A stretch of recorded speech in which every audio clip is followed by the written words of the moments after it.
The job of the entire cardiovascular system is to keep blood flowing out to capillaries for capillary exchange, which is simply the movement of substances between the blood and the interstitial fluid. Remember, interstitial fluid is tissue fluid, right? So at any given time, about 7% of the blood in the systemic capillaries is constantly exchanging materials with the interstitial fluid. So how does this happen?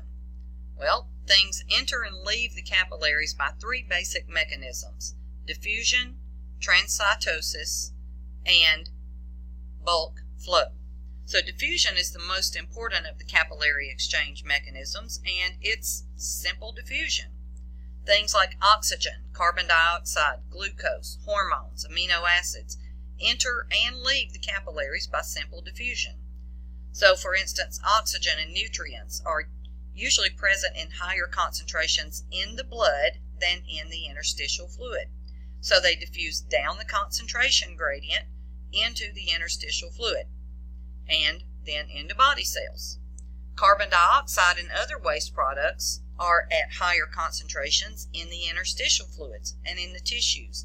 So they're released by body cells in higher concentration in the interstitial fluid than obviously would be in the blood. So they diffuse from that interstitial fluid into the blood. Simple diffusion. Water-soluble substances such as glucose and amino acids can pass through capillary walls. Remember, through those intracellular clefts or the fenestrations. Lipid-soluble materials, though, like oxygen, CO2, and steroid hormones, can pass directly across the capillary walls through that lipid bilayer. Remember what happens when lipid meets lipid, right? Lipid-soluble, so these diffuse directly across the membrane. Other things have to cross the capillaries by transcytosis. So let's look at that big word there. Trans, across, cyte, cell, osis, process. So a process that moves something across the cell. Substances such as blood plasma become enclosed within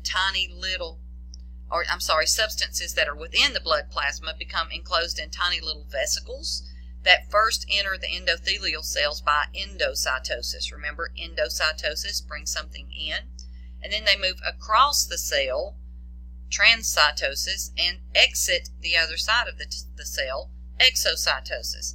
This method of transport is important for moving large lipid insoluble molecules, so the things that can't dissolve in a liquid. They can't pass across the capillary walls in any other way, so we have to bag them up in little vesicles to move them in, across, and out of the cell. One example of this is insulin, which is a small protein hormone. It enters the bloodstream by transcytosis. Certain antibodies, which are also proteins, pass from the maternal or mother circulation into the fetal circulation by transcytosis. The third mechanism is bulk flow. Bulk flow is a passive process where large numbers of ions, bulk, right? Large number of ions or molecules or particles move in a fluid together in the same direction. Bulk flow occurs when you have a high pressure as compared to an area of lower pressure. So it occurs from an area of high pressure to an area of lower pressure, and it continues as long as the pressure difference exists.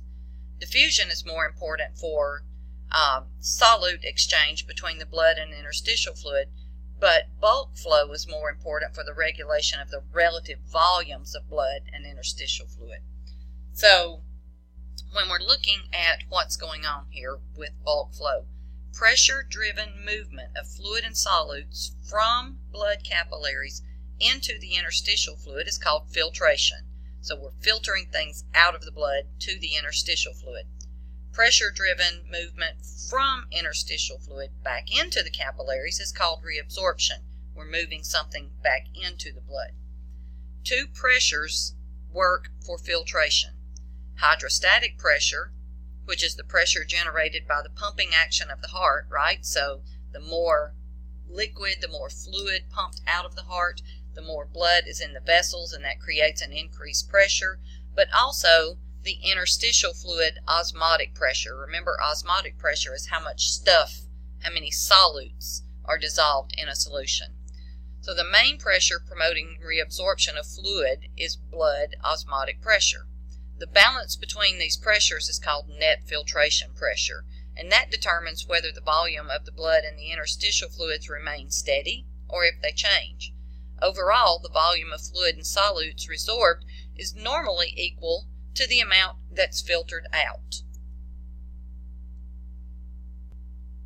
Alright, so within the vessels, the hydrostatic pressure is due to the pressure of the water in the blood plasma exerting force against the wall of the blood vessels. So that's called blood hydrostatic pressure. It's highest at the arterial end of a capillary, and it's lowest at the capillary's venous end. So the hydrostatic pressure of the blood pushes fluid out of the capillaries and into the interstitial fluid, which has a lower hydrostatic pressure.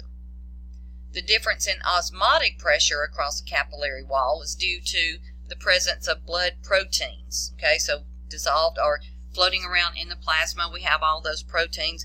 Many of those are too large to pass across the capillary walls through those fenestrations or the gaps, right? So most of them stay in the blood. So that gives the blood a high osmotic pressure. The effect of the blood osmotic pressure is to pull or suck fluids from the interstitial spaces into the capillaries. So I often teach when I'm doing this on the whiteboard discussion, hydrostatic pressure is the pressure of a fluid pushing against a membrane. So hydrostatic pressure pushes water from where there's more water to where there's less water. Osmotic pressure sucks. So what is osmotic pressure? Osmotic pressure increases as you have more solutes in a solution. So for instance, a 10% solution would have a higher osmotic pressure than a 1% solution. It has more stuff dissolved in it, more solutes.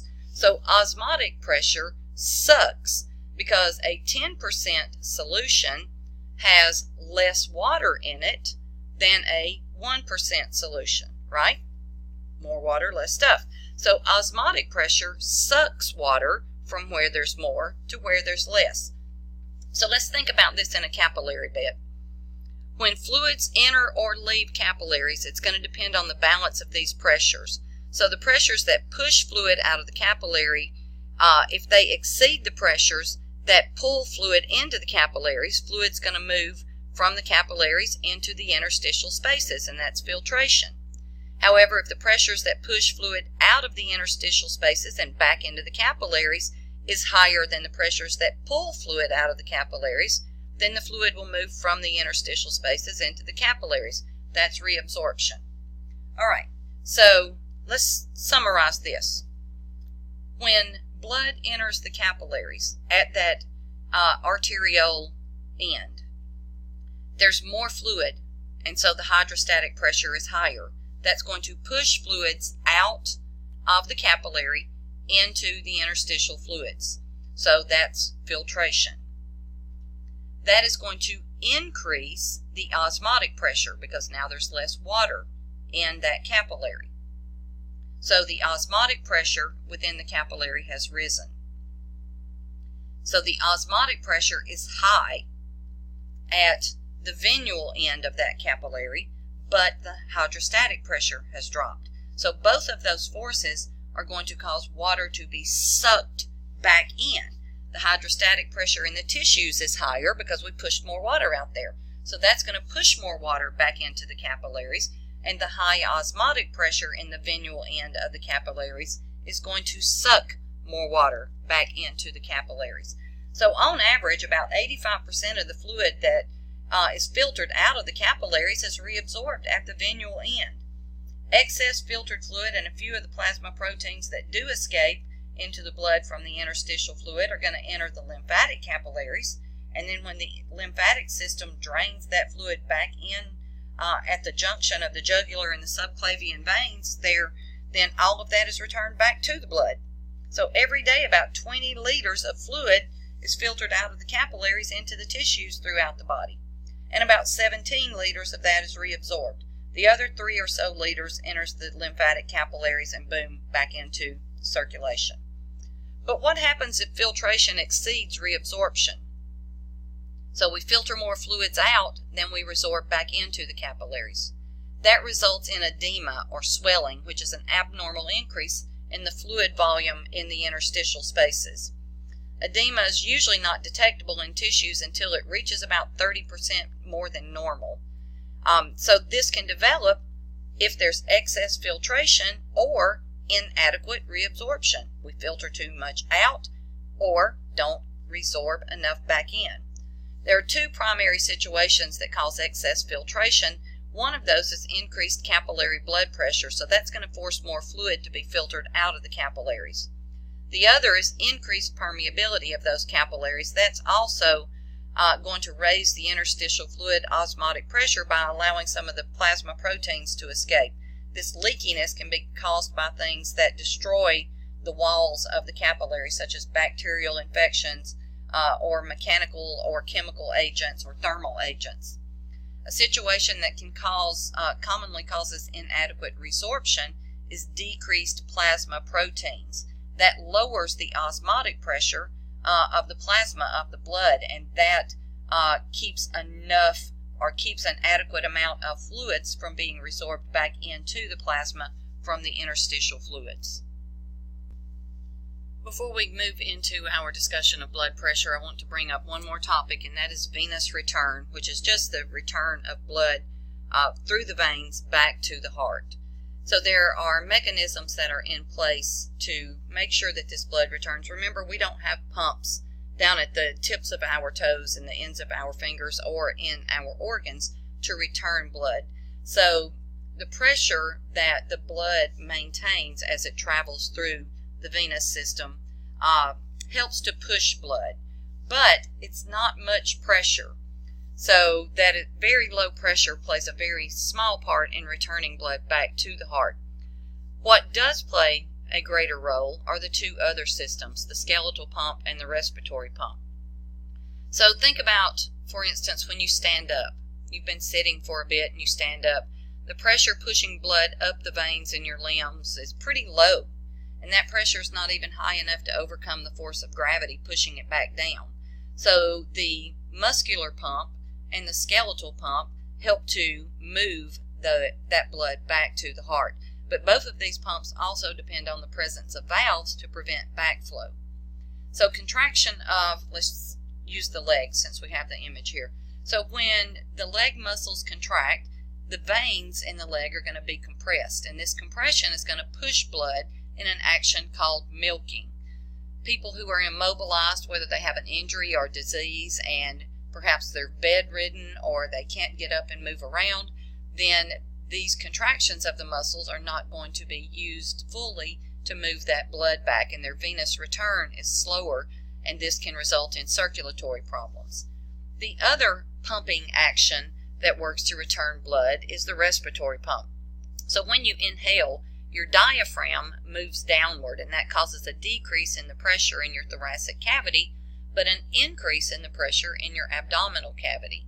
This results in your abdominal veins being compressed, and a greater volume of blood moves from those compressed veins up into the decompressed thoracic veins, and then boom, into the right atrium. When the pressure reverses, when you exhale, the valves in the veins prevent backflow of the blood and the thoracic veins from the thoracic veins back down into the abdominal veins. So these two actions together, the skeletal pump pushing that blood up and the respiratory pump sort of sucking that blood up, both work with the valves to prevent backflow and return that blood back to the heart.